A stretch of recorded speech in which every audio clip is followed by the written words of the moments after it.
ऐं सिंध के सुहिणो चवण हुबे वतन दिल में रखण मजबूर हर इंसान वा हुबे वतन दिल में रखण मजबूर हर इंसान वा इस्लाम जो तू बाबवा सरसब्ज ऐं शादाबवा इस्लाम जो तू बाबवा सरसब्ज ऐं शादाबवा मुल्कन मथा महताबवा तो में शर्म ऐं शान वा शर्म ऐं शान जे करे माण्हू मिसाल ॾींदा त सिंध में हाणे जुदारी ॻाल्हि आहे जीअं साईं जन फरमायो इन्हनि नालनि सां सिंध जी सकाफ़त खे तबाह न कयो वञे जो किन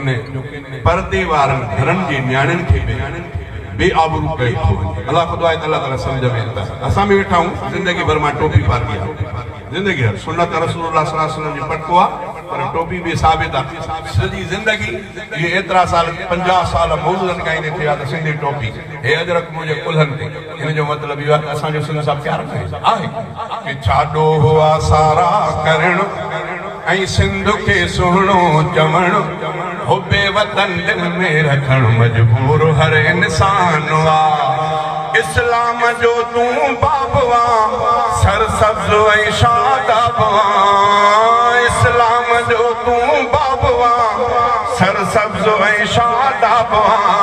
मुल्कन मथा महताबवा तो में शर्म ऐं शान वा हुबे वतन दिल में रखण मजबूर हर इंसान वा के असमत बचाई मारुई लोई लजाए न वही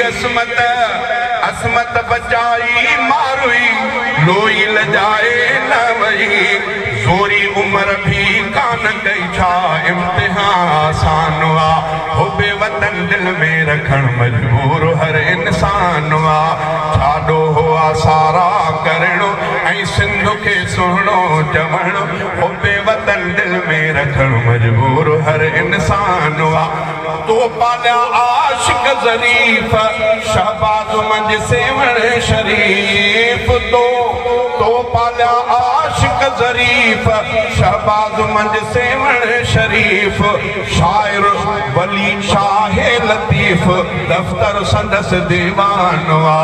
छाॾो सारा करण ऐं सिंध खे सुहिणो चवण हुबे वतन दिल में रखण मजबूर हर इंसान वा हुबे वतन दिल में रखण मजबूर हर इंसान वा छाॾो हुआ सारा करण ऐं सिंध खे सुहिणो चवण हुबे वतन दिल में रखण मजबूर हर इंसान वा अमरोट में साहिब तरी अंग्रेज जो दुश्मन तरी अमरोट में साहिब तरी अंग्रेज जो दुश्मन तरी ताज मोहम्मद ताज दी परवरद पाकिस्तान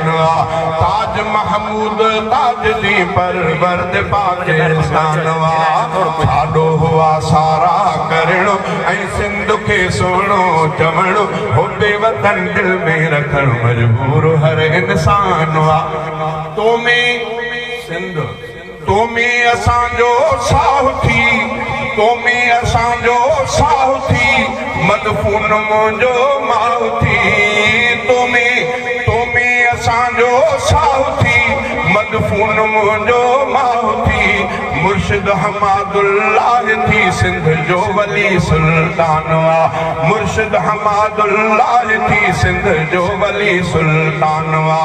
छाॾो हुआ सारा करण ऐं सिंध खे सुहिणो चवण हुबे वतन दिल में रखण मजबूर हर इंसान वा